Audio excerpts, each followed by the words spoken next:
Have struck a deal to curb climate change after days and nights of talks at the United Nations Climate Conference in Mexico. The deal will establish a green climate fund which is expected to raise £64 billion by 2020 to help poorer nations tackle climate change. There was also an agreement to boost action to curb emissions from deforestation in developing countries. However, it didn't resolve a key dispute on the future for Kyoto, the existing UN pact obliging some developed nations to begin cutting greenhouse gases. Sky's Jane Dougal reports. As the world's governments prepared to talk late into the night, Greenpeace sent a simple message. Activists dressed as delegates waded into the sea to be rescued with a massive inflatable life ring. The symbolism wasn't lost on the representatives. After disaster in Copenhagen, the conference in Cancun was deemed triumphant, with 193 nations agreeing on some climate action for the first time in 3 years.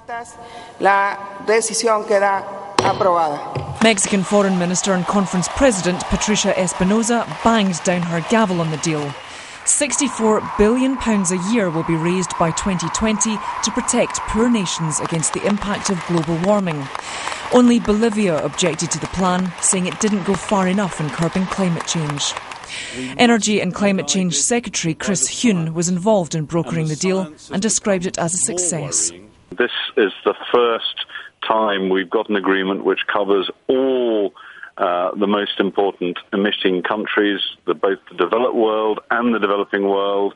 It has a very clear framework for reducing global emissions, getting a peak in global emissions very quickly, and ensuring that the science informs what we do. While deeper cuts in carbon emissions were called for, there was no outline as to how that could be achieved or how it would be policed. We need to look carefully at that system for monitoring countries because my understanding is it's been quite weakened from what would have been desired.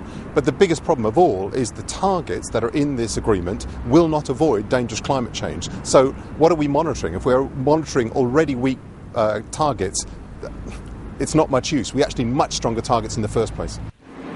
Countries still couldn't agree on extending the Kyoto Protocol, the UN pact demanding developed nations cut greenhouse gases. But in a compromise, rules for funding forest conservation were set out. It's been described as a modest plan, but it's an improvement on last year. Jane Dougal, Sky News.